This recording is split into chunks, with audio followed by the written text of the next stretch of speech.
Yeah, no more please. Earlier this week, somebody was saying, if you can hear me, clap. And also, if you can hear me, clap.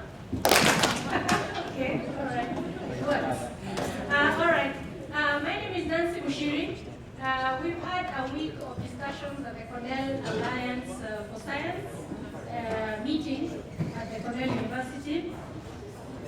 This evening, we are taking the discussion to another level. And, well, agriculture is what we've been discussing. And agriculture is the means by which you and I get our daily food. We all know that. And we are discussing global agriculture in the face of climate change. Within that particular topic, agriculture is said to both impact and also be impacted, is impacted by climate change. We see impact on food security, we see impact on livelihoods, we see impact on environment. And climate change, on the other hand, is described variously by experts. Everybody has various descriptions of climate change. This is a global problem that is affecting us, you and I, at our most personal levels. It is also impacting all of us, but differently, in different ways, and this evening we'll hear a lot about that. All of us must adapt to this climate change, even if we practice it differently, and we are also going to hear about that this evening, or discuss it as the evening goes along. Climate change impacts, or is impacted by how we manage our energy, industry, transport, etc. But today, I don't know if you all have this on your tables. If not, that is the topic we are discussing, which I mentioned earlier, global change, global agriculture in the face of climate change. This topic will be discussed through the experiences and voices of people from different countries who are sitting here before you. These are panelists from the Cornell Alliance for Science Global Leadership Fellows, young people from all over the different countries. We hope to have a conversation. That's our goal this evening. We hope to engage with each other. We hope to learn from one another. We hope to gain different perspectives, because this is something that is very different to everybody else. And we hope to understand what it is from the different local points of view. Two of us will be moderating this session this evening. Like I said, my name is Muchiri. I work with the African Agricultural Technology Foundation, a public-private partnership organization that is based in Nairobi and serves sub-Saharan Africa. And I will ask my co-moderator to introduce herself before we kick off. Hi, good evening everyone. My name is Marlene Ortiz. I will also be helping Nancy. Okay. All right, so to kick off this discussion, I'm hoping it is going to be very interesting. Each of the panelists before us will introduce themselves, their affiliation, their country, and tell us what their understanding of climate change is, and specifically how it manifests in their countries or in their local situations. So we will move from Yanmi going towards Nassib. Okay, good evening everyone. I'm Yanmi from China. Currently I'm running my social enterprise called YouthLead, which is focusing on the environment education for Chinese young people. Before that, I had my bachelor degree in Xi'an University, located in the Xi'an Asian city in China, and my major was material engineering. When I was an undergraduate student, I started to set up my energy club and to do something related with environment and energy education in my university. And after that, I was become the young ambassador of Ministry of Environmental Protection of China. And I think the climate change affects everyone on our planet.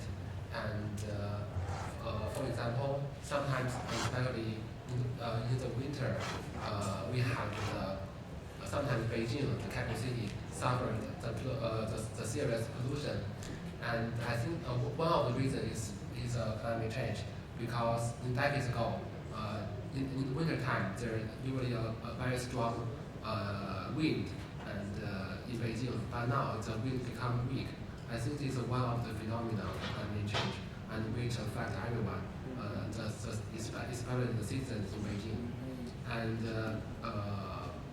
beyond this, we also have some other problems, like the drought, especially in the western part of China, was also very serious recently, and the flood in the southern of China occurs almost every summertime. So I think we need to think about it seriously about how to tackle it with climate change, and to have a better and sustainable life in the future. Well, my name is Joseph Opoku. I'm from Ghana. Ghana in West Africa, the country that's described as the gateway to Africa, except that our Nigerian colleagues, keep making the point that although Ghana may be the gateway, Nigeria is the destination. But whichever way, we still remain the gateway. I'm a journalist. I report mainly on agriculture, environment, and rural development in Ghana. And so I work closely with farmers to a certain extent, although myself I'm not so much of a farmer. And clearly, in Ghana as well, just as the situation is in China, and I'm sure several other parts of the world, we've seen the phenomenon of climate change manifest. In Ghana, for example, there have been concerns over the last 5, 6, 7 years about how we've had very unreliable rainfall patterns. And so last year, for example, in my job as a journalist, I did a documentary that we titled Lost Harvest.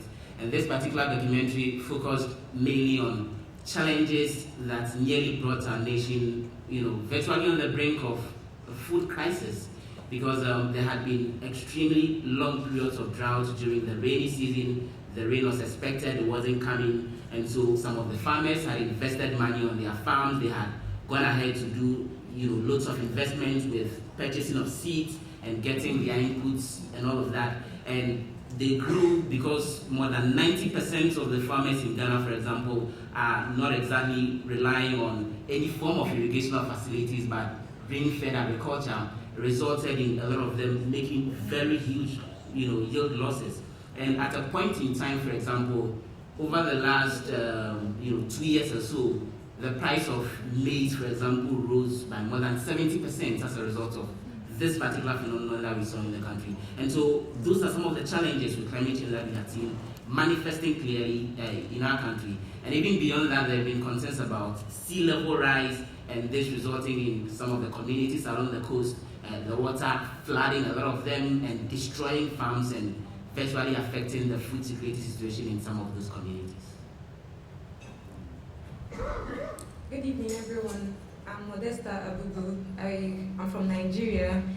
Like Joseph said, you are the final destination of Africa and also the giant of Africa. So I work with the Open Forum on Agricultural Biotechnology. It's a platform that was founded by the African Agricultural Technology Foundation to promote awareness and to create awareness on agricultural biotechnology. So since 2013 that I was working with OFAB, I've had a hands-on experience with farmers, and we've come to see how much climate change has affected their productivity. I'll tell a little story about Veronica. Veronica is a woman farmer that I met that has a farm in a very far place from the main city of Nigeria, Abuja. So I met her tilling the soil one early morning in the farm, and I kind of tried to interact with her to know what's going on, how her formal planting season was, and what's going on now. So she told me that actually that they expected the rain to come earlier on before now. And that was in April, and the rain was supposed to come February. So she she was so devastated. She was very angry that she was even tilling the soil because she wasn't optimistic that she's going to make enough from what she's doing. So she has almost lost hope, but because this was her main source of income, this is the only way she gets to feed her family, she still had to keep tilling the soil. So the late rainfall that affected the planting season already, it shows a very direct link to poverty and hunger in Nigeria, most especially. And most of the smallholder farmers face similar challenges. Climate change has affected the agricultural productivity. It has increased in temperature, has affected the level of growth of plants. It has also affected the way the produce that farmers get in a way that most of the time they just grow crops because they want to grow and no more because they want to really make an income from these things. So Veronica told me that, in fact, that she was not going to grow cowpea. She grows cowpea, sorghum, and melon. But that's for that planting season that she was no longer going to grow cowpea, and that was because she knows that the rain will not be sufficient to, produce enough crops for her. Not just will not be sufficient, she faces a lot of other challenges, herbicide, insects affecting her cowpea plants and all of that. So, and she expects that, for other planting season, she expects that when she produces her crops, she takes it to the farm and makes some money aside feeding her family. But then she has already given up. She just planted her melon and sorghum and forgot about cowpea just so that she could feed her family for the year. So this is a direct way that climate change has affected Nigerian farmers. So many farmers are facing this particular problem. So that's the perspective I have from Nigeria. Thank you. Good evening. Can everyone hear me? Yeah, is that okay? No? Hello? Hello? Okay. So good evening, everybody. My name is Guerrero Ortiz. I am from Mexico. I have a bachelor in biology, but then I got a master's in wildlife management and conservation. So I consider myself a wildlife conservationist. And one of the biggest challenges facing wildlife conservation today is habitat loss. Habitat loss can be caused by several factors and human activities, including agriculture, because agriculture, as the agricultural matrix expands, natural areas are being reduced. And habitat loss is also dealing with climate change on its own. But with the added pressure of agriculture and climate change on agriculture, I think climate change will have a big impact pretty much on everything.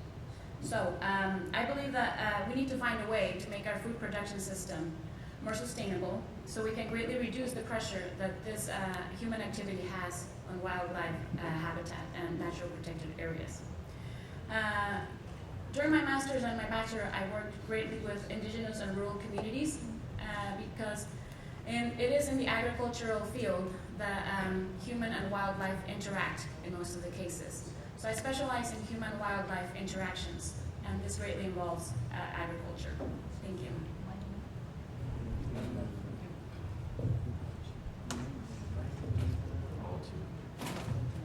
Hi everyone, my name is Nassib Mugwanya. I work as the outreach officer for Uganda Biosciences Information Center, which is a communications hub for all public agricultural research in Uganda. Uganda is the pearl of Africa, and we have one of the most beautiful climates to ever experience. We don't have winters. I remember last year when I was a fellow, I happened to meet one of the faculty at Cornell while going down to my residence. And it was very cold that evening, and he asked me how low the temperatures go in Uganda during winter. And I told him, actually, we never experienced winter. So he was shocked, to learn of that. And our winters are rain seasons. So whenever it's raining in Uganda, that's our form of winter. And then we have summers all through there. So I spend most of my time talking to farmers and creating awareness about much of the research we do as a national public research institution. And so this position gives me a chance to listen to several stories about what farmers are experiencing on their farms, what crops are working well, what challenges they are facing. And more recently, before I actually came to Cornell, I was lucky to meet one of the farmers who were trying to get some video stories from farmers on a project which was on cassava. Cassava is a major staple food crop that is eaten by over 10 million Ugandans. So before we even started to shoot the video, having the small talk with the farmer, she started by telling us, oh, it's been so terrible this season. We are waiting for the rains to come. By this time, we would be around gardens weeding. And so you would see it from a farmer's perspective that clearly there are changes in their growing patterns. And so that's how it's manifesting as climate change in a farmer's view. It's how things are starting to change in terms of when they grow their crops, and this is largely true for most of the regions in Uganda, that there have been inconsistent patterns in when rainfalls come in. And so this has greatly affected smallholder farmers in terms of having their gardens planted on time, and definitely that has implications on their food security status. So I'll spend most of my time giving you some of these perspectives of smallholder farmers and how, in their worldview, things are starting to change. Despite our beautiful climate, it seems it's now becoming so challenging for them to have timely harvests and also enough food for crops that are greatly affected by changes in patterns of climate. Thank you. Thank you. Maybe we give them a clap before we move on. Yeah, I think from what they've just said, we hear a lot of things: wind, drought, floods, China, that is, unreliable rainfalls, and therefore farm destructions from Ghana, change of crops from cowpea to melon and sorghum in Nigeria. We are hearing habitat loss, okay? We are hearing inconsistent patterns in rain cycles and therefore changes in growing patterns. These are actually affecting at the local level, real people, individuals. Now, just for your information, this event is being live streamed through the Cornell Alliance for Science Systems, and I hope we'll be getting some contributions also from through Twitter, and we'll share those with you. Let me invite my co-moderator, Marlene, to take over. Thank you. Well, before starting with the more questions, I would like to tell the audience, if you have any questions, please make them very clear. If you want to say something, make it in the form of a question in order to allow our panelists here to talk about it. And to begin with a little bit more about this climate change topic, we would like to each one of you to tell us what is being done to address climate change effects in your country. And this time maybe Nassib can begin the answers. Thank you. What's being done? So there's lots of initiatives taking place right now, given already the global buzz about the subject.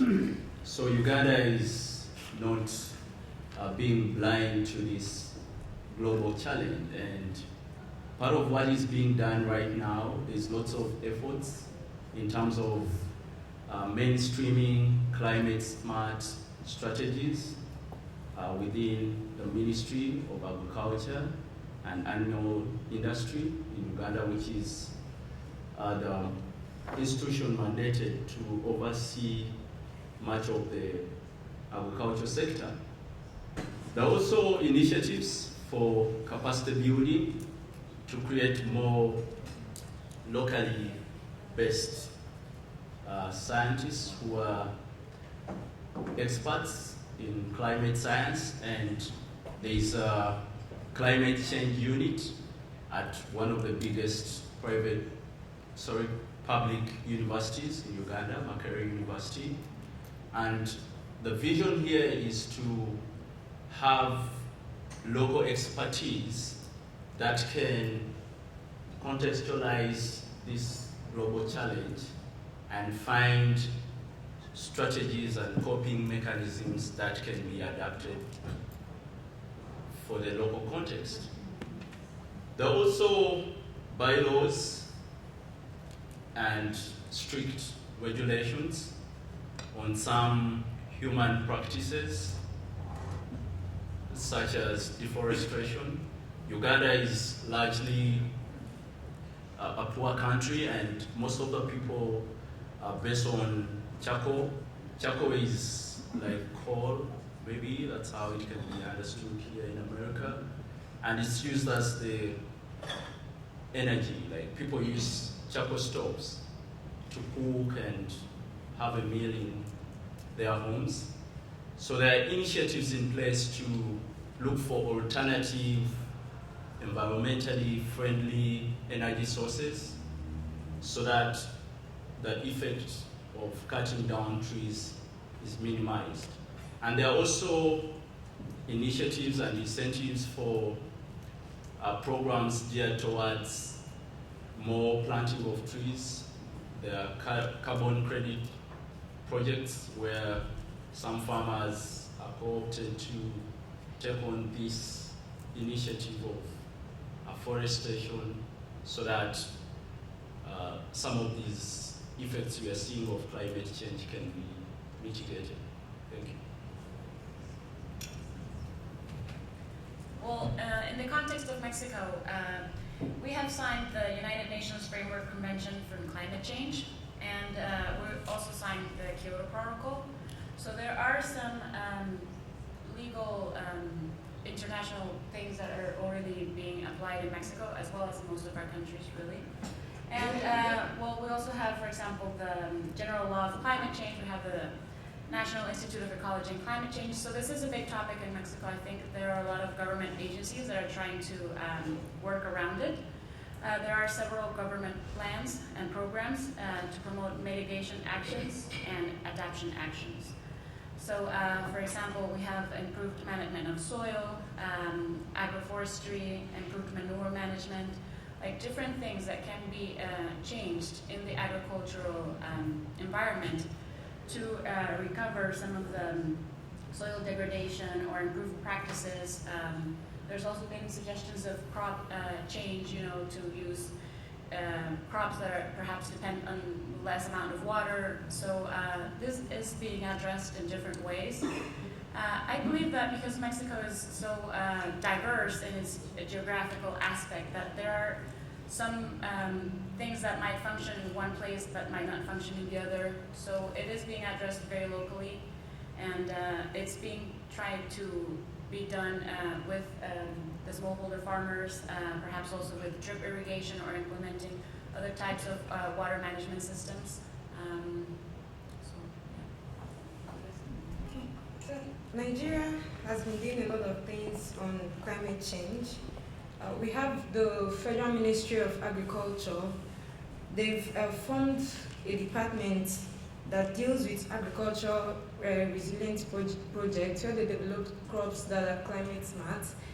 We also have a lot of awareness creation that has been ongoing on the part of the federal government and also the Ministry of Environment. There is this agency that was formed under the Ministry of Environment. It's called the Nigerian Meteorological Agency, that gets data available to farmers makes them, give them information, predict the weather and let them know when the rain is going to come so that they can plan on when to grow their crops and when not to. There was this incident that happened in 2013. That was like the major flood that hit Nigeria. It happened in the north central part of Nigeria. So this NIMET, Nigerian Meteorological Agency, what they did was that they leveraged on that flood incident. They used the area that was very much devastated. They used the area to grow a lot of rice. So they turned it into an opportunity to develop crops that thrive in flooded areas. So that's one of the interventions that the government have made. That's one of the ways they've tried to adapt to these climate change issues. Okay, also, they have a lot of awareness creation that's been going on. The current Minister of Environment has been handling this Great Green Wall project to help grow trees in the desert encroached areas in the northern part of Nigeria. So that's a very strategic project that they are carrying out in this administration. So I believe that's also a very good intervention in climate change. Thank you. Well, Marlene, your question was what is being done to deal with climate change? Well, if you don't mind, from the perspective of Ghana, I would want to begin answering the question by telling you what is not being done to deal with climate change. So in Ghana, for example, our forest reserves have been depleted by more than 80-90% over the last 100 years. So a lot of the forests are gone. Those areas have been turned into urban houses. Some of them have been used for agricultural production and all of that, which is actually a very big issue. In Ghana, for example, there is very little recycling, for example. So we keep on producing all the materials that we could probably recycle and reuse, but we end up investing energy and electricity in reproducing all of those items. And this is the interesting bit. In Ghana, for example, currently, beyond the various international treaties that several other countries have signed, which we have also appended our signatures to, we, for example, formulated what is called the National Climate Change Adaptation Policy. So a National Climate Change Adaptation Policy which spells out what the government intends doing to help the country adapt to climate change over the next 5 years. So it began sometime in the year 2015 and is running over the next 5 years. So when you, for example, look at that document and you do the analysis, you're asking yourself, this document is focused on climate adaptation. What happens to climate mitigation? As I'm sure a lot of you would know, adaptation has to do with all of those policies and measures that would help people survive the incidents of climate change. And then the mitigation bit has to do with what is being done to reduce global warming, to reduce the emission of carbon dioxide into the atmosphere and all of that. And I may be wrong, or better still, my view may not be generally acceptable, but I think in a developing country like Ghana, where there are limited resources, the government focus, for example, on climate change adaptation instead of mitigation, although that doesn't exactly solve the problem, is probably a good thing. Because come to think of it, we do very little of the sorts of emissions that are really leading to climate change. Folks here like this guy and his country, China, and the people who are, and even the United States of America, where we sit at the moment, are probably the countries which are really responsible for the emission of all the gases from the industries and all of that, that is resulting in situations where we are suffering for it. And so if our governments have limited money to help deal with the problem, why not invest that money in helping the societies adapt to the situation of climate change instead of solving the problem? So politically, that's a good move, but that obviously doesn't solve the problem. And then it goes back to the discussions about the Paris Agreement and all of these international conventions that are then required to build a holistic and global campaign to help deal with the problem. And then the question comes, where are the resources? I'm sure the discussions will continue on that bit for a long time to come.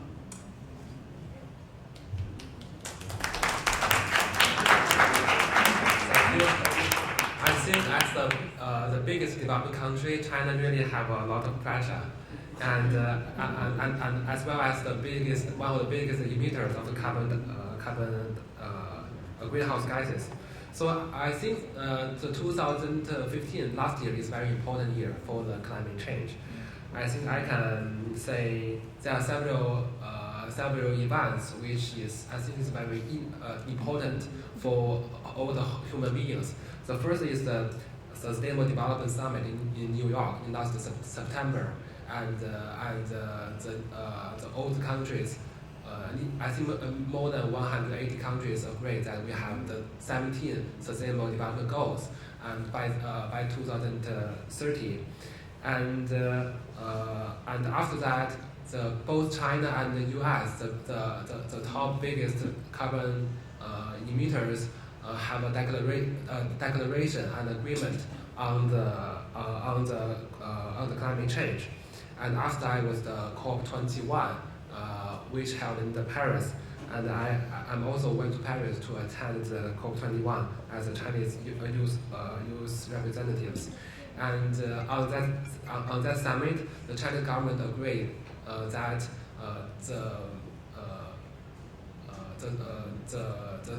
the summit of the energy consumption of China will be reached by 2030. I mean, the energy consumption will be reached at the top by 2030, and afterwards, the energy consumption will decrease. So I think that this is one of the biggest the contribution that Chinese government do for the whole human beings, and also the Chinese government also raised the South Fund, which is helped other countries, especially like the African countries, to solve with climate change and to provide the technologies as well as the fundings to build the infrastructure to tackle with climate change.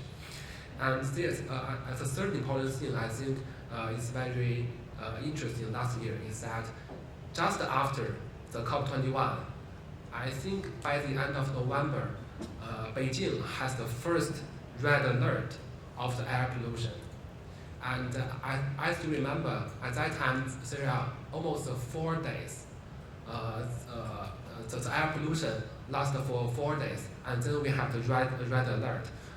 That means all the schools and the public agencies will have the days off, and students and the old people will stay at home and to escape from the polluted air.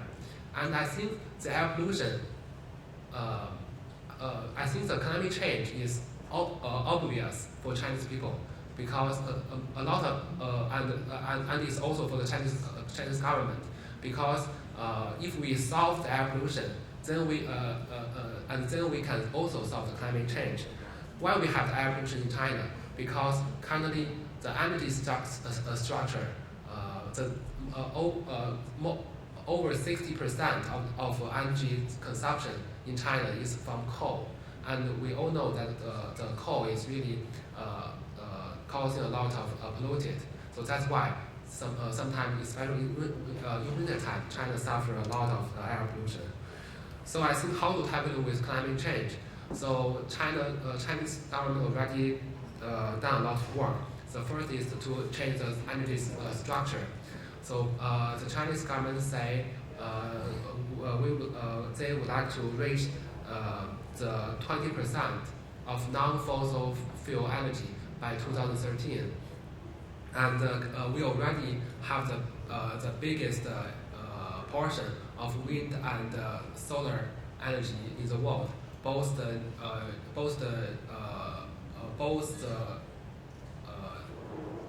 installed capacity and the newly installed capacity every year. And the other, I think, very important thing for China is the urbanization, because currently the urbanization in China, the urbanization rate in China is still not over than 50%. But many developed countries like Europe and the U.S., the urbanization rate is over 50%. So in this case, China still have a long way to go to reach its urbanization. And nowadays, more and more young people would like to go to live in the big cities like Beijing and Shanghai. So you can see that a lot of newly built apartments in China everywhere. But actually, the building, the energy consumption of building stands for over 70% of the whole energy consumption in the society. So how to make this building become energy efficiency is very important, especially in China, because we have so many new buildings. Yeah, so that's very important. The last thing I want to mention that is how to increase people's awareness. Although China is one of the biggest energy consumption and carbon emitters countries, but the average carbon consumption is relatively low, and so I think one of the reasons is that the Chinese people have a very good habit to use less energy and to use the public transportations, and I think that is very effective ways. So I think tackling with climate change, we need both the method from like the top. We also need the method from bottom. Yeah, that's all.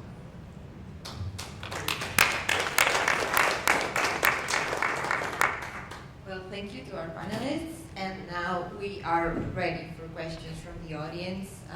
Polly here is going to help me with the microphone. I also have one. So, anybody has any question, or are there any questions in the? Okay.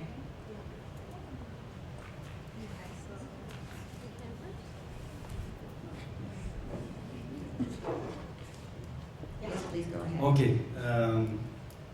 Well, I think we have here a very good activities going on in each country. But my question is, Chinese case may be somehow different to my African colleagues. If you see the trend, we have to see the future. The trend is there is a demographic change, high population in Africa. There is a resource constraint because of population pressure, land, water. Climate is fast changing.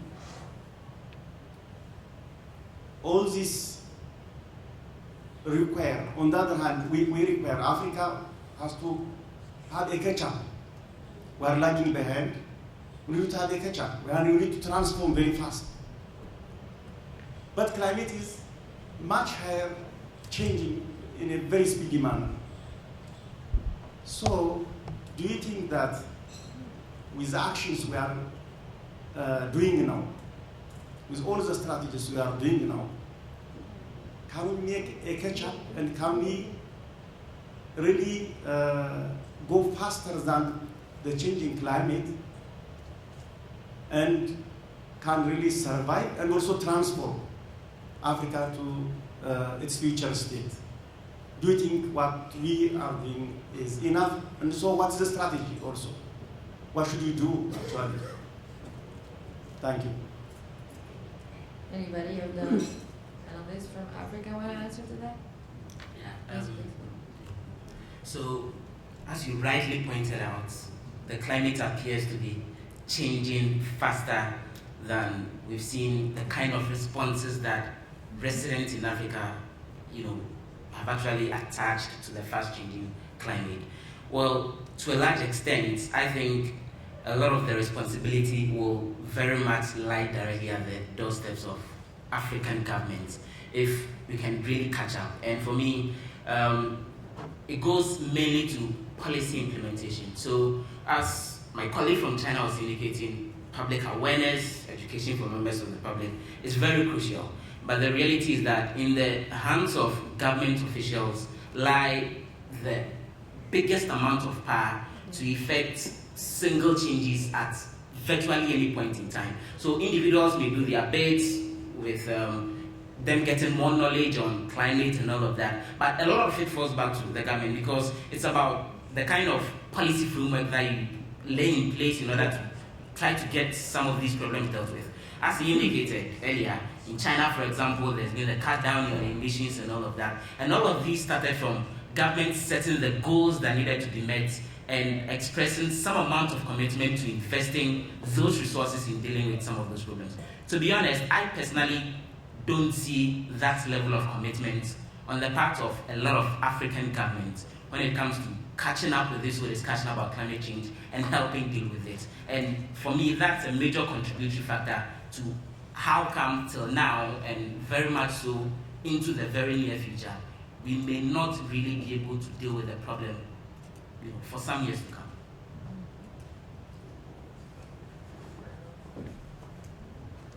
I want to also chime in on that and to respond to your question, what should we do? Are we really matching with the pace at which climate is changing? This is really, a tough question, and there's no easy answer to that.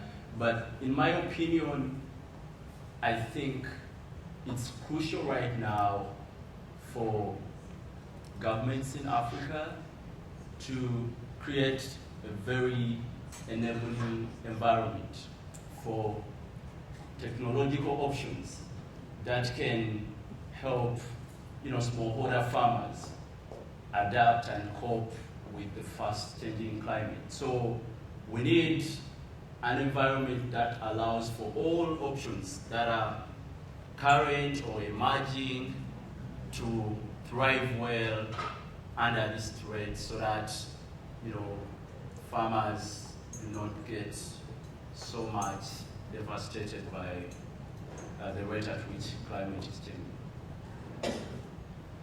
Okay, next question, please. Thank you so much for this good discussion about the climate change.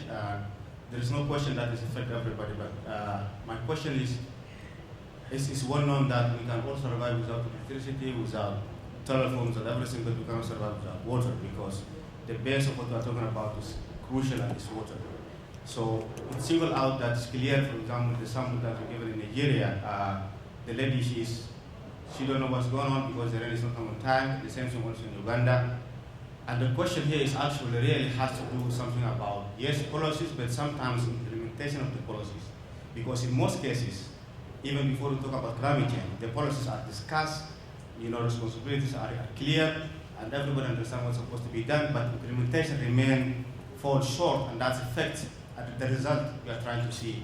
So what I'm trying to say is, what in each country, specifically in Africa, in terms of data availability, in terms of environmental, changing that we're talking about, the climate is changing, do we have any kind of data system that we can show the people who are on the grassroots? Like the lady, she said that the rain will come, but it's not coming. Do we have any kind of mechanism?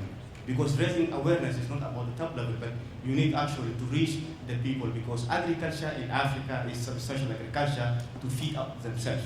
It's not agriculture to export something, outside. So in order to do this, I need to know how this awareness mechanism is done, and if there's any kind of information availability for the communities, so that to know and predict that rain is coming, they can change the crop types, what to do with, or even in terms of water availability, how that's going to be affect their agriculture. Do we have any kind of mechanism? Thank you. Thank you. So in Nigeria, I think we have an institution that provides farmers with data, but I can't say that farmers have enough access to this data. That's the challenge that we are facing. And a lot really needs to be done, like you said. We need to put the policymakers, I think the onus now lies on us as even the citizens to make our policymakers and those in charge of all of these agencies and these institutions to know how urgent this climate change issues is. I mean, there is a lot that is happening that they might not really know because they are not really associating themselves with the local farmers, the smallholder farmers who are facing these challenges. So I know that we have data available, but I don't think we have enough, and it's not reaching our smallholder farmers like it's supposed to. So what we might need to do is, one of the solutions I thought we could, one of the suggestions I thought we could make to our government is to improve on data availability, like you rightly said, and to improve on programs that can be conducted. I know that international organizations are making data available for some African countries, but then it's not reaching the right source. So I could say that probably we need to engage the extension workers to reach to these farmers directly or indirectly, to use radio programs to make this data available to them, to increase on awareness creation. Nigerian population is very large, and before we can get to all parts of Nigeria, it takes really a lot. So we need everybody, all hands to be on deck to make this work. Just a quick. I think that the evidence is there for all to see. It's for me, it's less about data on the effect of climate change, because as I indicated, I did a documentary in one of the rural, some of the rural areas in Ghana about the problem with climate change. And one of the areas in Tamale, which is the northern part of Ghana that I visited, the guy was telling me for several years they had a water body which they used to water their crops. And last year, for example, all of a sudden the water body has dried off, and they are wondering what happened. And they can see and they know that the climate has changed. What other data will this man or the residents in that community need in order to get an understanding that climate change is really a big issue? Where I think the gap has to do with the efforts at dealing with the problem, so that if they are not getting water to water their crops, then you want to teach them about technologies that can help their crops survive, or even varieties of crops that can survive in the absence of drought.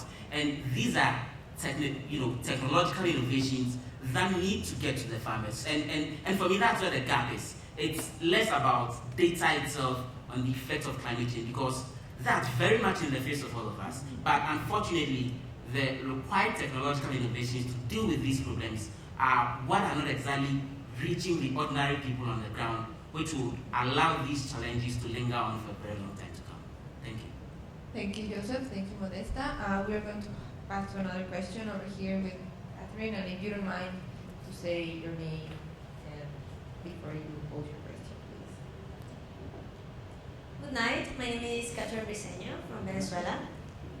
I would like to ask you, Yamid, and first of all, I would like to make the fact that I consider very important the fact that we have to create awareness and change our habits as populations in order to fight or to fight and adapt this climate change that we are facing on.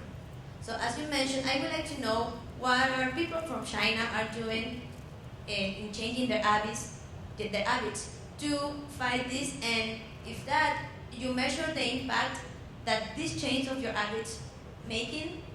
I would like to know that. Thank you. Okay, thank you, Kathy.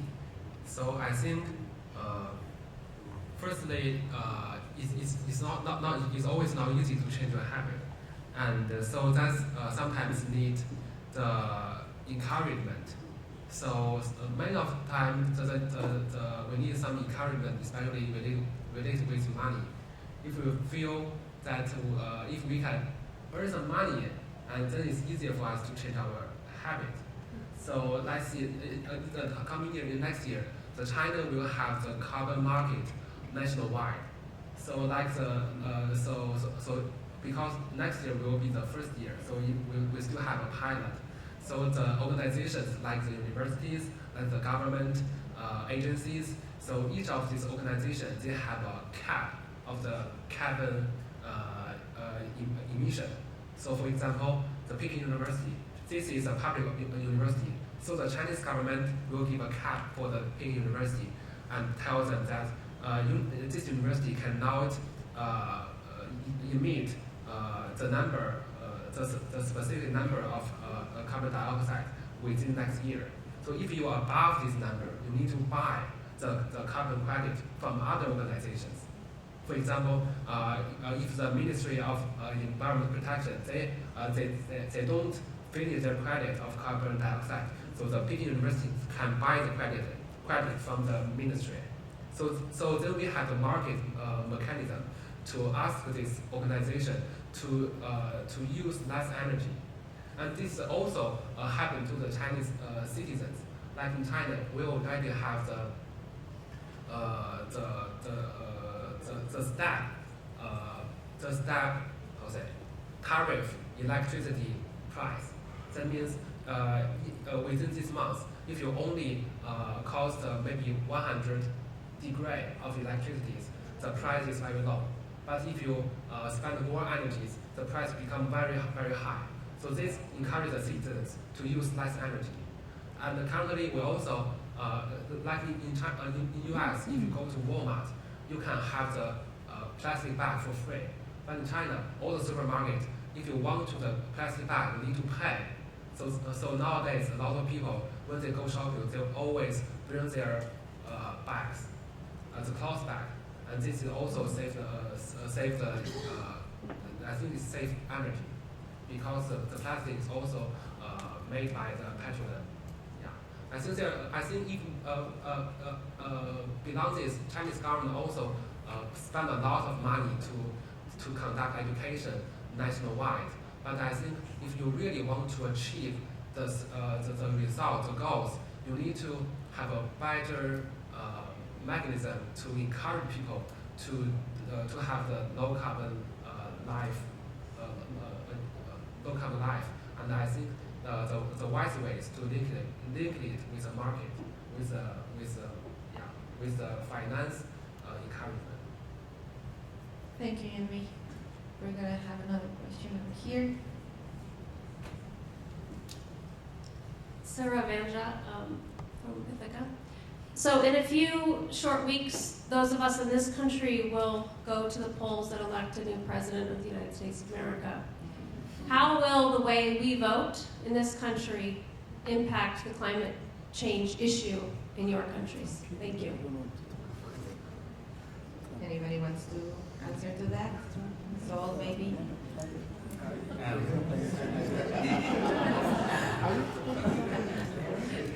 I'll start. I'll be very brief so that the others can, have their take. Obviously, is it surely doesn't help that we have candidates who are very close to the election, who are virtually a step away from becoming president of the United States, like Donald Trump, deny the existence of climate change. For me,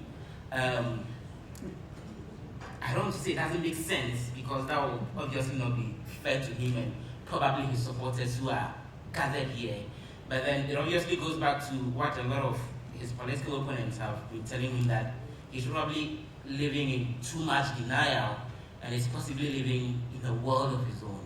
So definitely, if we have such a person ending up as president of the country, then all of these efforts that's ongoing with financing from organizations like USAID and other agencies to help deal with the impact of climate change may possibly be affected to a certain extent. We hope it doesn't get to that level, because clearly we are virtually on the brink when it comes to dealing with some of these problems and the kind of impact that is having on communities. And just briefly, just to put, for example, the impact in context, in Ghana and a lot of other African countries, I'm sure, you know that a lot of the farmers are merely small-scale farmers. And so the problem is that they don't farm on very large scale, they produce, consume, and sell the rest. So can you imagine that if at the end of the crop season, his produce does not yield, where would he get money to educate his children, feed himself and the rest of his families? The problem is that critical. So that then, if all the investments that would possibly go into dealing with some of these challenges end up being cut because someone like Trump is president, then we are in big trouble. Thank you. Anyone else? So in my opinion, I feel the world will come to an end if America votes a candidate that does not believe in climate change. Because these things are real, they are all over the place, and for someone to just not believe that climate change is real, it's like, I don't know how to put it. I don't know what to say. So I think the United States, they've had a lot of intervention programs that they've sent down across to Africa and to Nigeria most especially, as with regards to this climate change issues. So please, America, vote someone who believes that climate change is real. I would just like to add that it is very clear that impacts on our society, at least in Mexico and pretty much everywhere else, really. But at least being so close to the U.S., it is a bit scary to think about what the results of the election might be. And at least if we consider the increase of poverty due to loss of income in the agricultural field, migration will definitely shift. You know, we'll probably have more people needing to move to other places where they can get enough money to survive. So migration first to urban areas, like some of my other fellows said, is going to be an issue. But for Mexico, another issue would be migration to other countries. And if the migratory process is, turning out to not be very positive, depending on the outcome of the election, that could influence a lot of people's lives. So definitely be careful who you choose. I would also love to chime in that definitely we know it's clear that how whatever happens in America, being that you're one of the superpowers, has ripple effects on what goes on in the developing world. So if you are choosing leaders who are skeptical or kind of still denying that climate change is real, it will definitely have implications on, what kind of, projects or programs geared towards mitigation and adaptation in the developing world to address this challenge to happen. So I would say whether someone believes, I don't know so much about American politics, but if there's still someone doubting that maybe it's not climate changing, irrespective of whether you want to believe or you're a denier, there are evidences we are seeing that rainfall patterns, for example, in the developing world, have changed, and farmers are now having lesser growing seasons.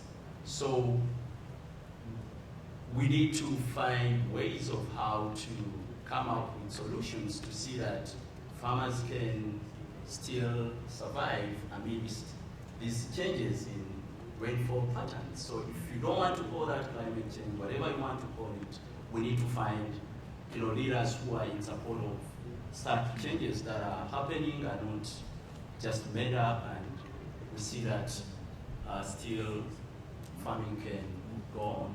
Thank you. Thank you very much. Is there any other question from the audience? There in the back. Molly.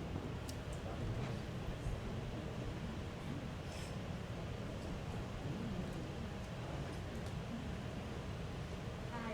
Can you hear me? Yeah. Hi. Thank you. Thank you very much for the sentiments that you provided regarding your country's status and how it stands as we're talking of this global debate on climate change. I would like to know, where do you think your country stands when we're to talk about technology and innovation in relation to agriculture regarding to your country context? Where do you think your country stands as far as adopting technology or innovation in your countries? Thank you, Tamara. Does anybody want to answer that one? I'll start. Okay, talking about Nigeria, my country, being the largest in Africa, I could say we are supposed to be, we're supposed to have gotten to a very fast stage, but unfortunately, we have been developing, our Ministry of Agriculture have been developing seed programs, improved seed programs, which have not been efficient to solve the climate change issues. So at the moment, we are developing this newest rice varieties, that's the nitrogen use efficient, salt tolerant, and water efficient crops that can help rice crops to thrive in environments that are affected by drought, salt, and also too much water. So those, the research is still ongoing in Nigeria. By now we are supposed to have gotten far from this stage, But we are hoping that if our government supports us and if we get enough support like we need, we could commercialize some of these crops. So we are also looking forward to improved crops that like the water efficient maize, because in Nigeria we consume a lot of maize, and the maize production in Nigeria has gone down over time. So we hope to also start research, or not just research, but also produce maize crops that are drought tolerant. Like we know in Kenya that they've started this research on water efficient maize, though Nigeria have not started that. So we need maybe we need a magic to speed up this process, because this is actually what we need for our farmers to be able to even produce more, even in the face of climate change.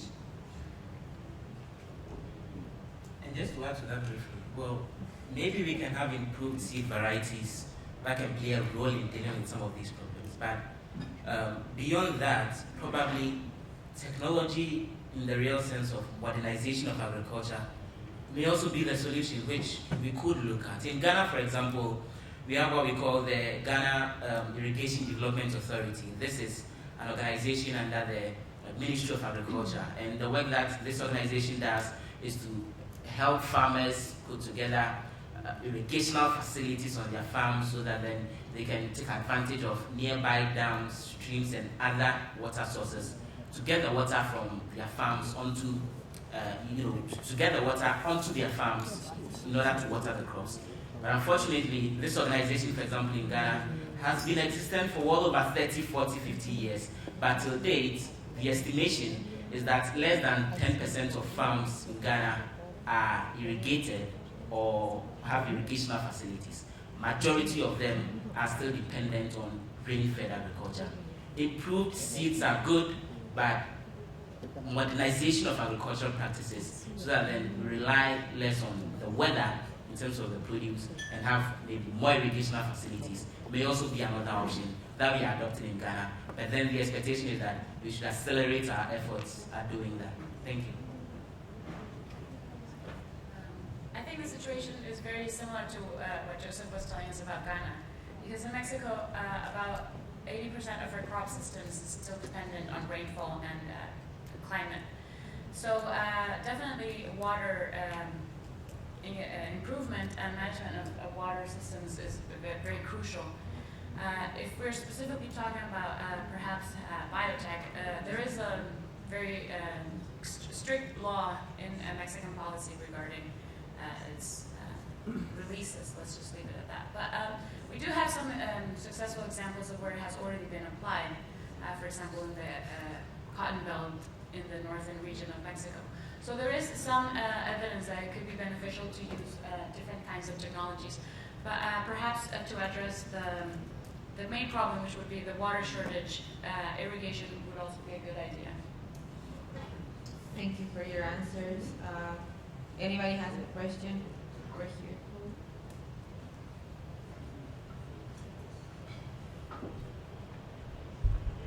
Hi, my name is Pablo. I want to touch on something Joseph said. When we asked you what you think could be done about climate change, you immediately went to the government, which I understand, because coming from a developing country, I understand the government holds or wields a lot of power. But as we've seen throughout this series, like this week, or even more, sometimes governments in developing countries depend on whims of political parties that may not have the best interests at hand. So my question would be like, well, climate change is going to affect everyone. So, and you mentioned some some palpable evidence, not even science, but just like things you can see and you can feel and you can touch that demonstrate that climate change is happening. So my question is, when engaging in private entities, and exemplified how sometimes when we go to businesses or when we go to money, that's where people react. So my question is, in developing countries, is there a chance to engage the private sector in any way, because if we wait around for a paternalistic view of government to fix our problems, we may be waiting a long time. So, well, that's my question. Pablo, I completely agree with you that, beyond government and individuals, then, we should consider the private sector, for example. And I really believe in the ability of people to do things on their own without resorting to governments. Yeah, that's something that I really agree. The question then comes up. You are making the point that we should look beyond government, for example, and look to the private sector. But does the private sector also have the necessary resources, the regulations and laws in the various countries, in the developing countries? Do they encourage foreign investors, for example, to push their money into the system? Which again goes back to the discussion about government. The individuals themselves in the country, are they raising enough money to educate their children, feed themselves, and have surplus money to invest in all of those additional activities? So these are all questions that really need to be answered. Of course, the private sector could well be an area that we could really tap into. And in fact, in Ghana, we've seen a lot of that happen over the last few years. We've seen a lot of companies that are engaged in recycling activities, for profits, emerging in Ghana, and they are making good money, and that is helping save the environment. We may have to encourage a lot more people to get interested in that. But I still think, and I'm convinced, that the role of government can never be taken out, particularly in developing countries, and we are dealing with some of these problems. Thank you. I want to add some voice to that, and to answer your question. Is there a chance to engage the private sector? I'm going to tell you a story about a beautiful public-private partnership that is seemingly working out so well on, embracing newer technologies in terms of trying to respond to changes in climate, such as drought. There's a project known as the Water Efficient Maize for Africa, and its niche is to kind of come up with varieties of maize that are improved in a sense that for the little rains farmers get, at least they can have a chance to have harvests. And so far the results are so well, and it's happening in 5 African countries: Kenya, Tanzania, Mozambique, Uganda.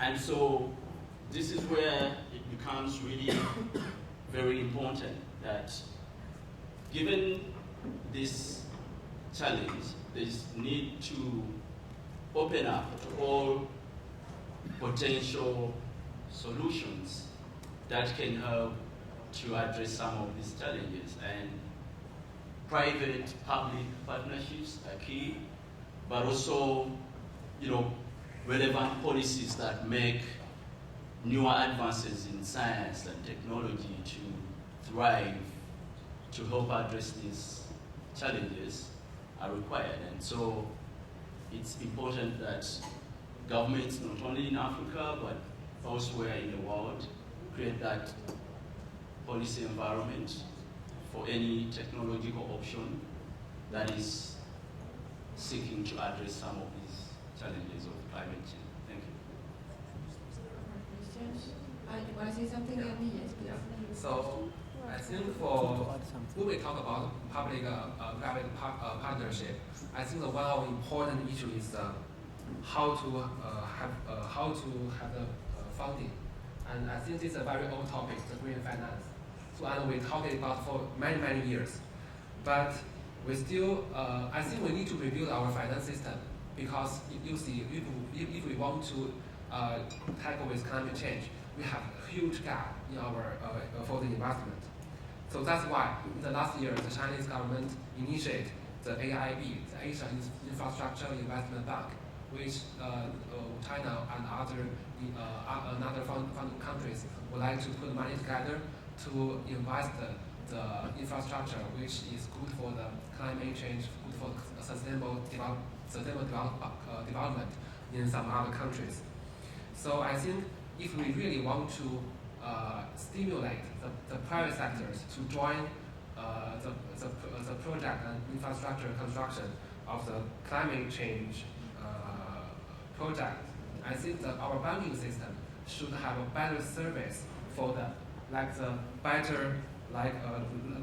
loans with lower interest to finance the private sectors to get involved more actively to this kind of project. So I think this is very important.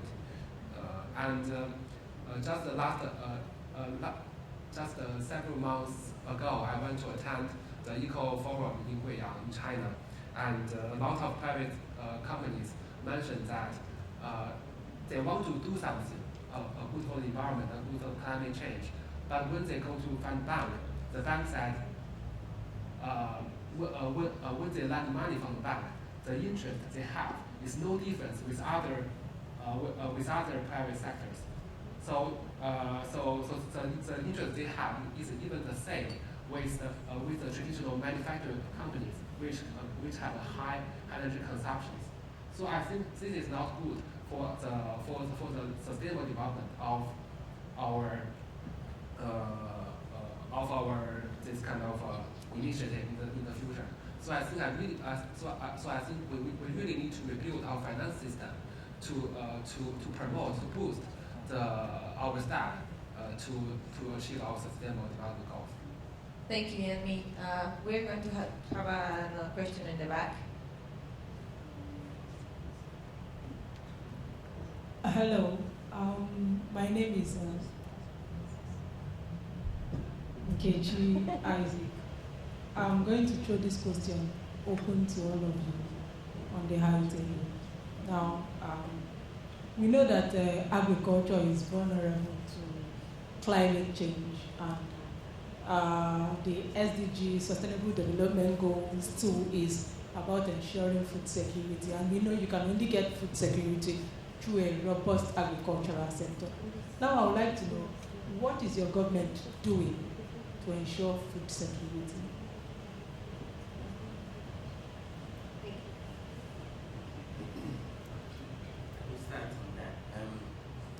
Again, it goes back to a point that has actually been repeated over and over again on the platform. The problem with climate change in Africa, as you indicated, mainly has to do with food security. And I may be wrong, but for example, here in the United States of America, I have been here in Ithaca for some weeks now, and anytime I hear conversations about climate change and its effects, I hear things being said like, this is the lowest amount of water that we've had getting off the Ithaca waterfalls this year compared to previous years. And the other time I was in church and I was being told that as a result of climate change and drought and all of that, we've had situations of people here in Ithaca and elsewhere being asked to bath for 5 minutes or less, And then the impression that gives me is that that's the perspective that a lot of people in this part of the world have when it comes to climate change, for example. At least they still have the water to bath and they can bath for up to 5 minutes or less. On the other side of the world, when the river dries up, people don't virtually bath, and it goes beyond that. People don't actually have food to eat. And then it goes back to the whole conversation about the sustainable development goals, for example. Well, I may be wrong again, but my personal view, for example, remains that these are virtually overhyped goals, and governments have a fair understanding of the specific challenges that their communities or their countries have, and so they should focus attention and energy on dealing with some of these problems in their home countries than getting together in a room and coming up with, such a huge policy that ends up not really dealing with a lot of the challenges on the ground. So then that becomes an issue, for example. On dealing with food security, for example, from the perspective of the United Nations, the sense that I get in my country, for example, which, for example, is drawn from an interview that I had with a minister some time back. I've made reference to this before, about this conversation about climate, sustainable development goals, and he making the point that as far as he's concerned, he really doesn't care what the United Nations think when they are doing the assessment on how well Ghana is doing with the Millennium Development Goals and all of that. They come around to sign some of these goals and appear really not to care very much about what they've signed and are really not exactly committed to getting it implemented. And so dealing with food security can be dealt with outside the context of the Sustainable Development Goals, for example, in my view. And that's what I see a lot of the countries in our part of the world doing, for example. And unfortunately, a lot of the focus in terms of dealing with food security challenges has mainly been about importation of food from other parts of the world. Ghana, for example, spent more than $1.5 billion importing food annually. And I may be wrong again, but that appears to be the best strategy that the government is using to deal with the food security challenges in the country. And so, within a space of very limited resources, long-term planning is absent, and short-term solutions like food importation become the result. And that's the impression I get, that a lot of governments in Africa, because they are very much convinced that you can get the food from elsewhere, probably at a cheaper rate, because in Ghana, for example, we produce rice, and we have rice being imported from China, and the rice that comes all the way from China to Ghana is less expensive than the rice that is locally produced in the country. If you were the president of Ghana or the Minister for Agriculture, I'm sure you'd be more tilted towards food importation than producing food. And that appears to be the strategy that a lot of the governments are using in dealing with some of these problems. Maybe others have other perspectives on that. Maybe we take another question from there. I have a question. My hand was up first. No, Daniel. Thank you. My question is. He was first, please. Oh, please wait. Let him just give. Thank you. My name is MK Okma from Nigeria. I would like to just give additional information on Nigeria. The first information I would like to give you is that let's just look at it. Let's make it shorter. Very short, yes. It's going to be very short. Very short. The country actually has very large variability of rainfall, from an average of 500 millimeters of rainfall in the northern parts to about 3,000 in the southern parts. So even without the climate change, already there have been a lot of challenges. And the information is that one of the institutes I am very sure of has developed extra early maturity maize and early maturity maize and coffee. So those are the information I wanted to give. The question that I have not, one of the things I've observed is that I have not heard the presenters talking about the regional, effort being made by, countries within the same place on the issue of this climate change. Because the climate change, as we all know, it does not respect any barrier.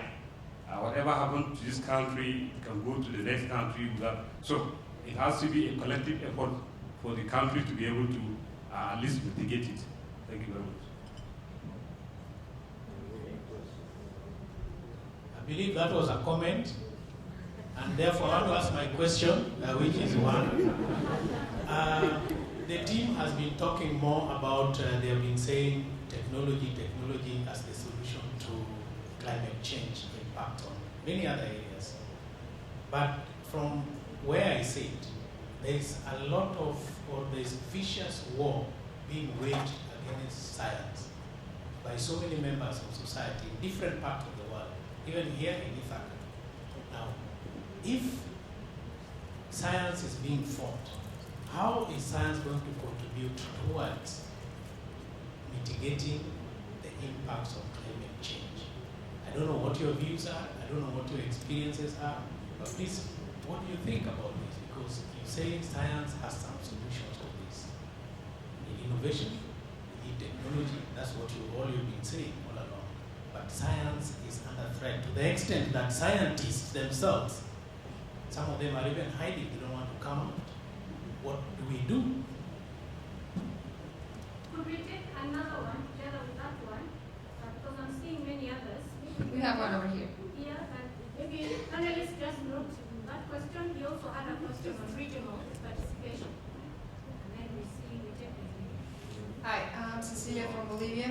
Under this climate change framework, I would like to know which is your message to all those European and in general those first world countries that keep telling you that you should stick to just traditional ways of producing food and even just produce in an organic way.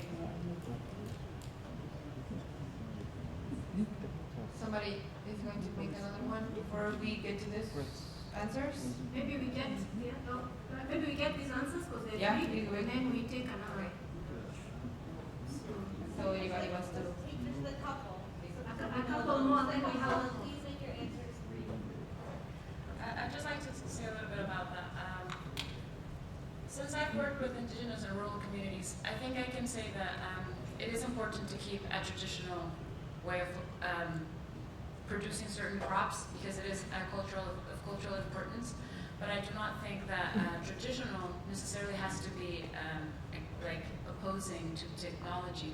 I think it's a mixture of both techniques, or to put it bluntly, perhaps being able to use all the tools that are available. You know, not being limited to, well, you can only do this, you know, because that's what you've always done. Well, yes, this is what I have always done, but I do want to be able to do something different that might complement this, or in some way increase or enhance production. So I don't think that technology and traditional should be pinned against each other. I think they should find a way to work towards the general goal of sustainable development and food security. Thank you. Okay. Who can answer or talk about regional efforts? Ongoing regional efforts around the same climate change issue? Yeah. I have, for example, attended a number of conferences in the capital of Ghana, Accra, which had brought together various groups from the Economic Community of West African States, presidents and ministers from around the continent to discuss the issue of climate change and how to get it resolved and all of that. But then the assumption then becomes a lot of this is, you know, high-level policy being set, and you're not really seeing the implementation of all of this on the ground. So that's the brief word that I would have on that. But on to the point that Daniel was making about science, I got the sense Daniel was really talking about very advanced kind of science, because we've really spoken about all the various methods of improved varieties and all of that. So, well, probably genetically engineered crops, or for that matter, GMOs, which has really been, you know, a very crucial topic and a discussion all over the world, from Europe to Africa and also to the United States here. In my country, Ghana, for example, there are some works ongoing on genetically modified crops. For example, there's, for example, cowpea. There is some work ongoing on cotton and a few other crops. And I am really proud when I visit some of the areas where the research is actually ongoing, and then there's the talk about this, for example, being American technology being brought down, and then I get a chance to visit some of these stations in my country, and I see people like one Dr. Tokule, who is working on the GMO cowpea in Ghana, and are taking research work and activities and what they call confined field trials on some of these crops, virtually lifting it from the whole assumption that this is an American technology, and a Ghanaian scientist leading the processes to get some of these crops out. For me, as a Ghanaian, then to a very large extent, I'm very much proud about it. And obviously, this is one of the possible ways to go when it comes to dealing with some of these challenges. And the point is that I believe in climate change. It's science. There's virtually a scientific consensus that there is climate change, which is how come I believe in it. On the other hand, when it comes to the whole discussion about GMOs, for example, there is, to a very large extent, some scientific consensus that this is safe science. This is possibly science for the future. I'll probably rather not be a hypocrite and pick and choose when it comes to the sort of science that I want to support and those that I would want to reject. And so I think those are all possible methods that we can use to deal with some of these challenges going forward, not only in Africa, but other parts of the world beyond the United States where the technology first developed. Thank you. I think I have a Thank you, conclusion for the regional initiatives. Yeah, thank you very much. About the efforts that the region, that the ECOWAS region is making, I think it's being led by SILS. They are based in Ouagadougou. And they have actually established this climate change for Africa, for agriculture and food security, SICAF. So when you go to some of these countries, they have a SICAF. In Ghana, it is being coordinated by the CSR, that is Animal Research Institute, and in conjunction with STEPRI, the Science Technology, Policy Review Institute. So they have done some work, and they have actually documented some sort of processes that can be used to this climate change adaptation and this climate smart agriculture. They've also been able to identify, I think, around one area there where they've been able to detect the climate change, that is 2 degrees. So at least we have been able to document that there is a real threat of climate change, and also been able to look at some strategies. Most of those things are documented, but I think it's actually in the process, and very soon it will be integrated into the Ministry of Food and Agriculture, so that extension officers will be aware about some of these interventions that they will actually carry to the farmers, so that they will be able to look at. Because they've documented some interventions, and I think that it's up to maybe the government to take it up, so that they will be able to make farmers aware, so that they can use those interventions. Thank you. We have a question over here. Do you want to say something about that? Yeah, about this question on Europe, what we say to Europeans. I like to tell them that they are not the ones that have the highest number of poverty, malnutrition, and hunger. Africans are. And I don't think Africans should, for any reason, take advice from them, because they don't suffer the kind of challenges that we suffer. Africa and Nigeria most especially, we need all interventions in agriculture, and science should not be left behind. Science should be one of the major things that drives our agriculture. So please, Europe, let us do this for ourselves. We want to grow. We are hungry. We have malnourished people. So please, we need all forms of intervention in our agricultural system. Thank you. I'm going to take a question over here. Can I add some voice to that?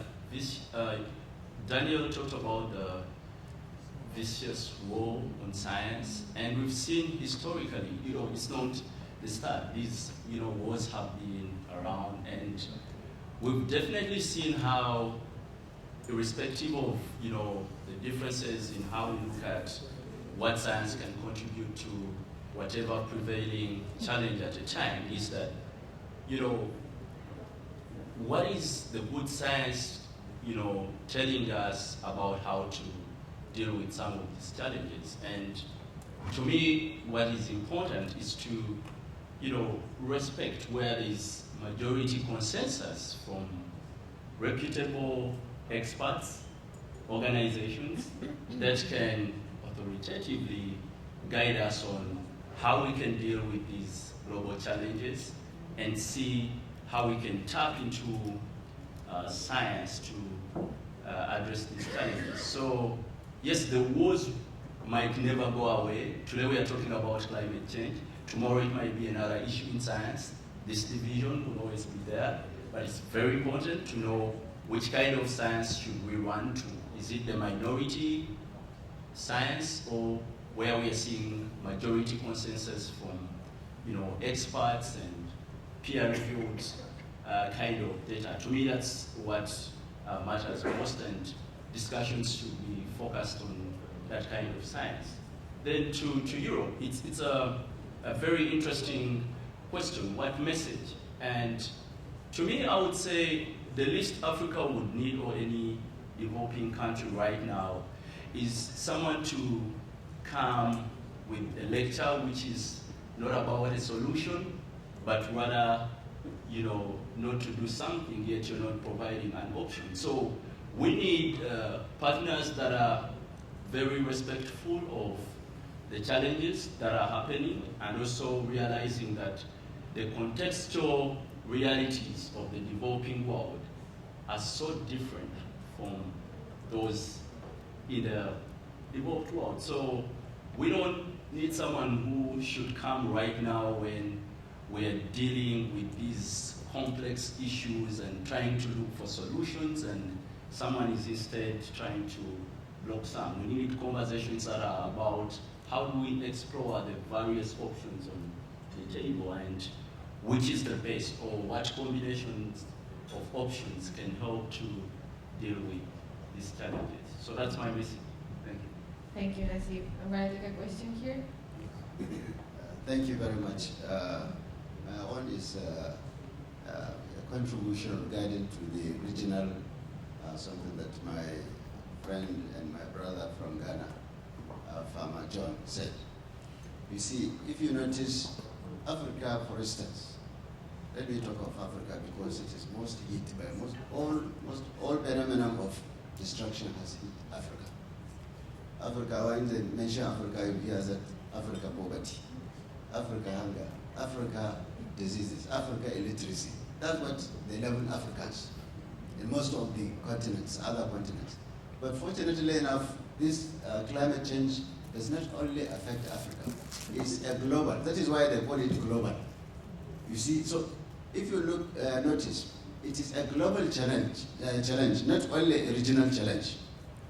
The superpowers have teamed up to realize or to maybe take some research effort to see, okay, what is the causes? I mean, the cause of all these changes. They are likely putting out so many things, leveling so many other things, like what my friend MB said, that there are so many pressure, too much pressure on China emitting gases, this and that, isn't it? But then if you look at it at any level, we are supposed to look at global, what do you call it, global climate change as more devastating than this issue of insecurity in the continents. If we can level a good force to fight Boko Haram, for instance, in Nigeria, to fight ISIL in the Arab territories, to fight any other, what do you call it, insecurity threat, then we are supposed to put more effort to challenge this, I mean, to fight this climate change, because it is more devastating and more destructive than these other things that claim some lives sometimes here, claim this one, because this one is claiming all lives if care is not taken. Because look at what is happening currently around the Florida area. This is not the first time. Look at what happened in Haiti. Look at consider the cases of tsunami in Indonesia and other places. And it is happening everywhere. It has all been leveled against the climate change. So I think for the Africans, not only, I mean, for the Africans in particular, let us have, especially that we have people like John here, some of our ministers and other people who are influential in to their governments. Let them advise the governments that they should face a very serious decision to fight this climate change. Not just beyond forming or establishing some institutes in the countries that may not, at the end of the exercise, be funded even. If you go to NIMET, they may say that, okay, NIMET is incapacitated because it doesn't have enough fund to run its own resources because of the countries. But if it is a regional intervention completely overall, you may have that whether a country has money or doesn't have that fund, the exercise must be conducted. Thank you very much. Marlene? Yes. Sure. I would like to maybe ask a different question that came through the Twitter that may give us a different perspective and maybe approach. This is about where should we put our money, all right? This person is asking, which is a better investment? Is it campaigning against greenhouse gases in industrial nations or preparing developing countries for impact? So I think that's a good question for you panel members. I don't know if you want to take it now or you want to wait for a bit. Sorry about that, but climate change. my view is that in developing countries where the evidence is that there is very little or virtually negligible emission of greenhouse gases, will then end up leading to climate change. The focus should be on dealing with the impact of climate change, so that then along the coast, maybe you would want to see sea defenses rise, you would want to see investment in technologies that would help farmers and other stakeholders deal with the problem. And then the reverse should be the case in the developed world, where they have the highest emissions. That is where I think a lot of the focus should really be on dealing with the kinds of emissions that we see, because the reality from reading research and all of that is that it's more expensive doing the mitigation than the adaptation. So that then if you have little resources and you don't focus on adapting to it, by the time you finish dealing with the warming globe itself, you won't be alive to enjoy the available earth. So that's how I think the approach should be like. Yes, sir, please. I agree with most of what Joseph has said, but I do believe that we still have, we should still be able to act on both. I believe that we still need to, we can't give up on mitigation actions, because climate change does still present different scenarios. We could be talking about 2, 3, 4, 5 degrees change. So we shouldn't give up on mitigation actions.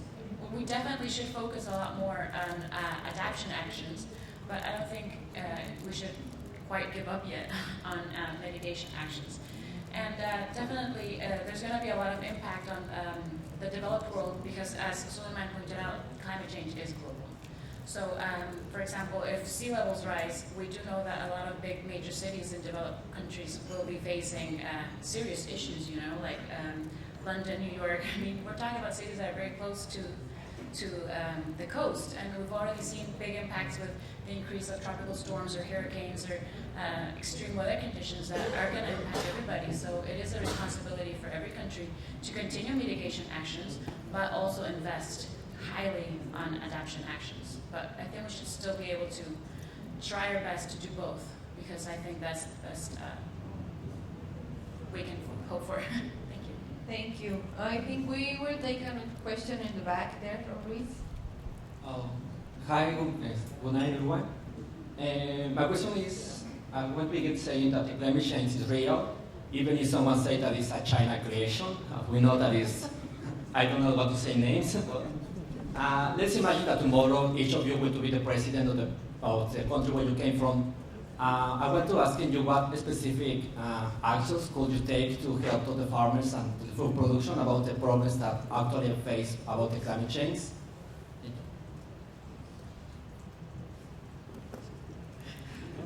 Do you want to take that one? If I were to be the first female president of Nigeria, I think we'll create infrastructure to conserve our rainfalls, because we have a scenario in Nigeria whereby we depend on rain, and whenever there is no rain, the water levels go down, our power supply goes down, everything goes down. So we'll start with, this time around, it's not about developing policies, but it's time to implement. We'll create infrastructure to conserve our water, create irrigation system for farmers, create access to improved crops for farmers too, because in as much as climate change, you're trying to solve, cope with climate change issues, there are also other agricultural problems that are affecting food security, like insects and pests and all of that. So I think these are the short-term goals for now. Well, if I become the president of Ghana, I'll invite her to be my vice president so that she implements all those policies she intends implementing for Nigeria and Ghana as well. Thank you.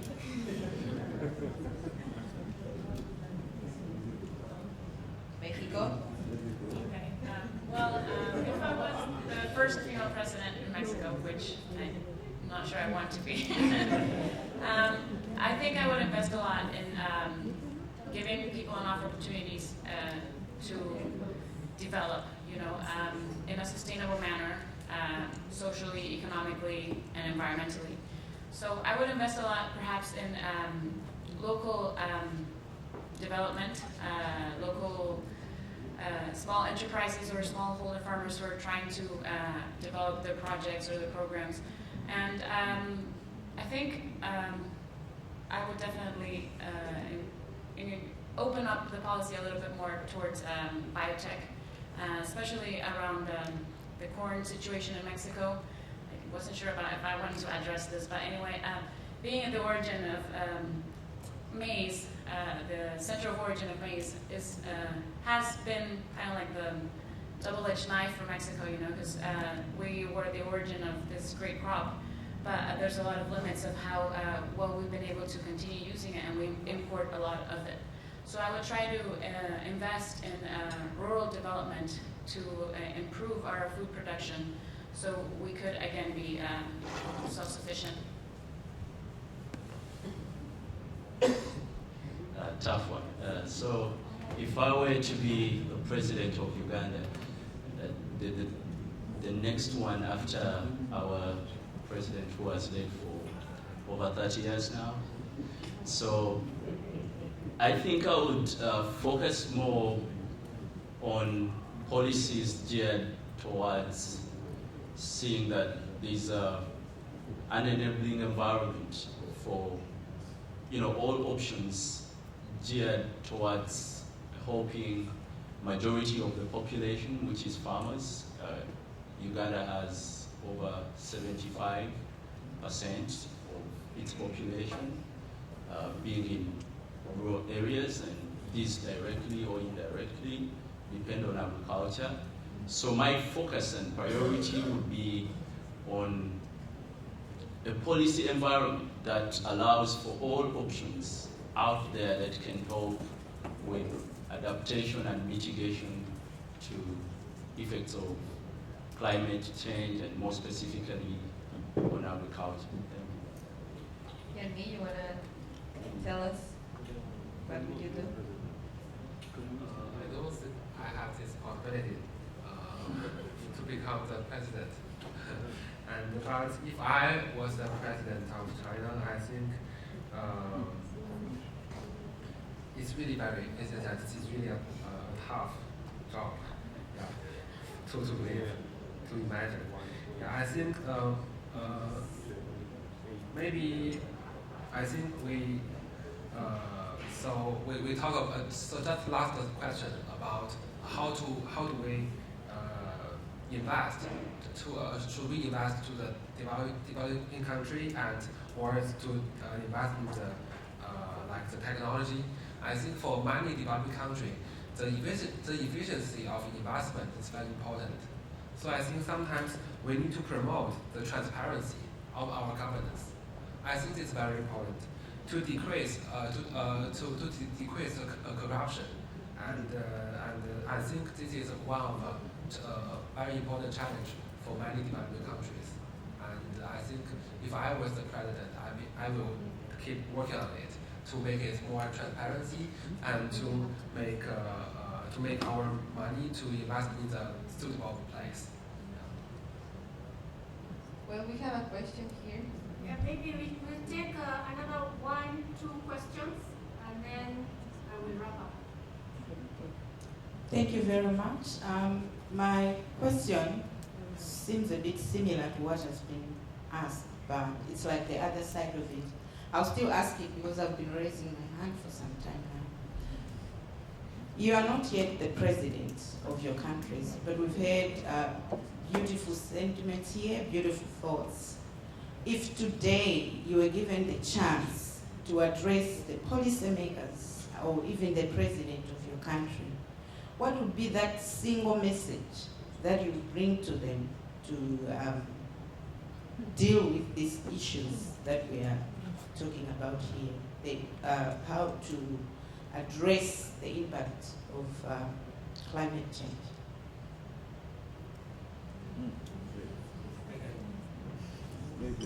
My message will be very simple. All the United Nations conventions that they've signed, all the international protocols on climate change that they've appended their signatures to, all the national policies on climate change that they've sat through cabinet meetings and approved, all of the workshops that they've done and brought experts from all over the continent and all over the world to put together policy documents relating to climate change. They should bring all of that out of under their beds and get those recommendations and policies and programs on the ground and get them implemented. I think if they are just able to do that, we will be in a far better place than we are now. Thank you. So I will go directly to our Minister of Agriculture and tell him that we can do more than importing grass. We can actually grow our own grass for cows and for livestock. We can actually implement these policies that he's been, developing all this while. We can, develop more seeds, improve seeds. They can give farmers tractors, create irrigation system for farmers, do a lot to make Nigeria an economy that is based on agriculture. I think I would take Joseph with me. I think he said it in a very clear way, and it would just be basically, please do what you say you are going to do. Please do what you've signed internationally or locally or nationally, whatever, that you are going to do. So, Joseph, thank you. That's pretty much it. I believe he said it perfectly.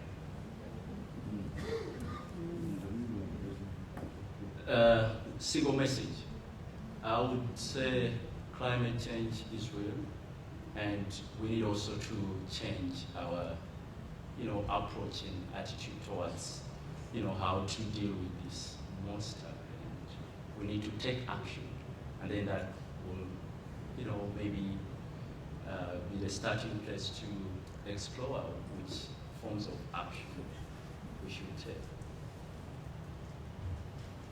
Me?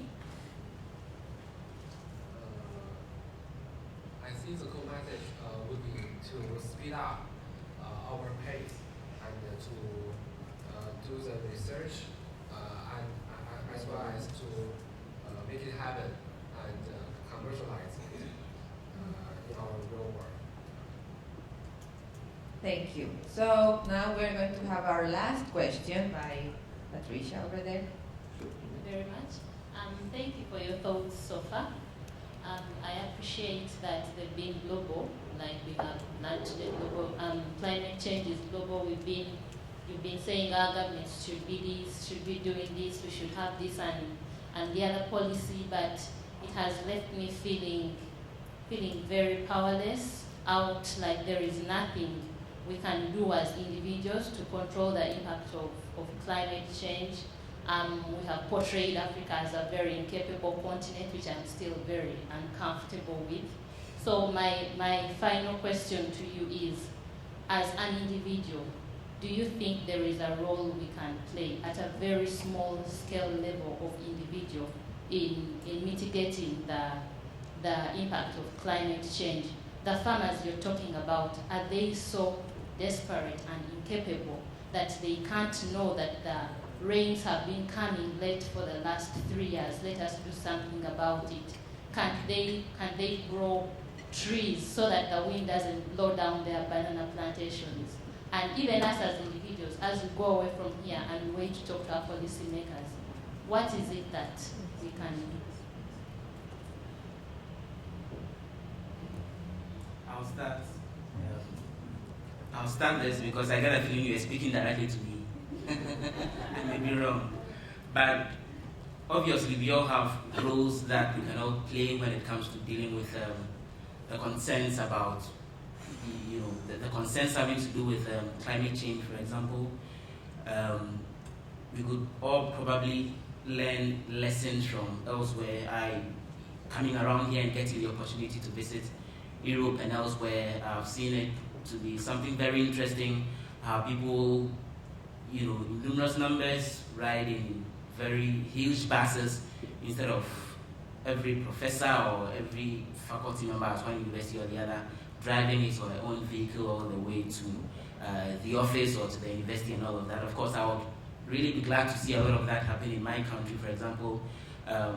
It will obviously be a good thing that we all get trees planted around the environment as a way to help deal with the problems of deforestation, for example, which have become very critical issues in our various countries.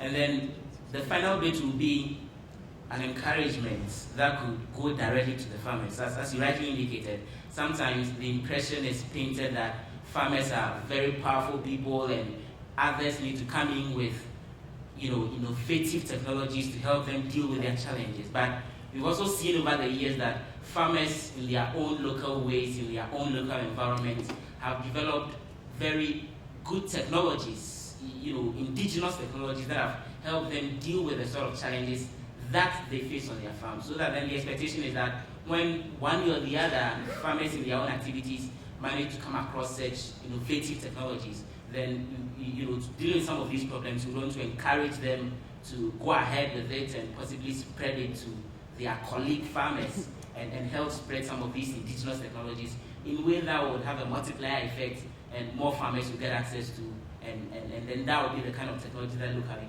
they will use to deal with their own sort of problems. Obviously, it's not a totally lost battles, and as individuals, we all have crucial roles to help deal with some of these challenges. Thank you.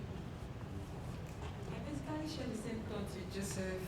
We plant a tree, talk to people, encourage our farmers, and do all we can to help with climate change. I think it depends very much on the context you're in. You're definitely right. There's very many different things that can be done in a rural environment compared to what can be done in an urban environment. And me as a city dweller, I might not know enough yet to be able to tell a farmer exactly what he needs to do, because it all depends on context, and I really do believe that context plays a big part on it. I can't suggest what should be done to have more sustainable cities and urbanization projects, but I think it should all be addressed in a more context-specific term, because in Mexico, if there's still some communities that might not have electricity, you can't say, well, turn off your lights, that saves energy, because it's not realistic. So at least for me as a city person, reduce, the 3 R's I guess are basic, reduce, reuse, and recycle. That's so basic, and it can be introduced in schools and offices and public sector, private sector, and even that small little action can have some degree of impact. But again, I think it should be done very context specific and at a very local level. Thank you, Patricia. I equally share the same feeling that there are really some nuances to your kind of question. What can we do as individuals? And it will depend on how climate change effects are manifesting in our various contexts, and also back home when you bring it to a country like Uganda, it's also quite heterogeneous in terms of the far northeast, where drought, for example, prolonged drought is the biggest challenge, and then you come to some regions and it's totally a different effect. But I think, yes, we still have a role to play in our various capacities, and to me, even having platforms like these, it's a good place, starting a conversation. It's live streaming, and who knows, maybe my president is in his White House watching and listening to some of, the thoughts I'm sharing here. So I feel, in our small capacities and platforms, we can definitely do something. So, yeah, that's my thought about it. Just like I mentioned at the beginning, I think the increasing the public's awareness on climate change is always very crucial. And just like Obama said, the President Obama said, if everyone in China have the same living standard like American, then we need extra 2 Earths. So I think we should change people's mind. So like China, we cannot develop like US in US way. So we need to have our own way, own characteristics. So that's very important. So I think for the individuals, just like I mentioned, we need to like save water, to save food, or we need to sustainable consuming the everything we have every day, and that's, I think that's the fundamental to solve the problem, is to increase the people's awareness. Can I have an additional 1 minute to complete, just briefly?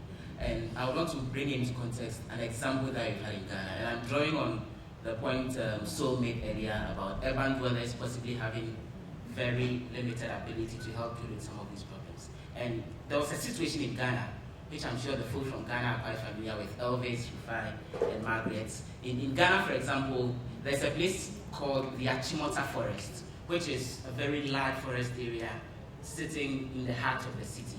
Sometime last year, there was a plan by the government to get this sold off for urban housing and urban dwelling. And the interesting thing is that this forest is close to a school, a very popular school called the Achimota School. Some of the very big people in Ghana attended that particular school. And the old students of Achimota School started more like grassroots organizing and doing a lot of activities. They did demonstrations, they held press conferences, and they used that to put a lot of pressure on the government to put on hold the plan to sell off the land and use that for urban dwelling. These guys are people who probably deserve a global award because they've done one thing or the other to help save the environment. And just maybe going forward, in countries where the commitment to protect the environment is absent from government officials, from security agencies, just maybe something around grassroots organizing and bringing people together to bring pressure to bear on government and those in authority to do what is right may well be the way to save the globe. Thank you. Thank you, Joseph. Is there anything you want to add, Nancy, or should we just... Not really to add, but maybe we just wrap up. Maybe join us in thanking the panel members.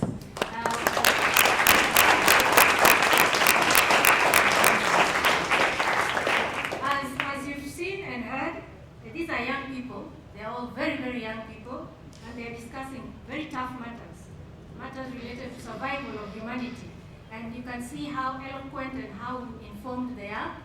And yes, we've picked quite a number of points from what they have said. We will not go through all that. They say it takes government, but it takes the individual to actually materialize whatever we need to do. And one of the aspects, one of the key messages they're giving us is, I think it was among the last ones, they're saying, let us pool, use the pool card. Let us travel together. Instead of each one of us driving their own big car, and I'm sure some of us have those gas, are they called guzzlers? Yeah? So they're telling us, work together, pool our transportation. Innovations, they say, can play a major role in addressing climate change, and especially in public-private partnerships, but they're saying funding is also critical. So let us look at that. Change of habits, this came from China very clearly. Change of habits, incentives in making changes came out also. Our smallholders are hardest hit. Let us help them in managing. So focus should be both adaptation and mitigation. It's not a matter of chicken and egg here. We need to move those together. I think these young people wish you the best. Let us give them another hand of applause.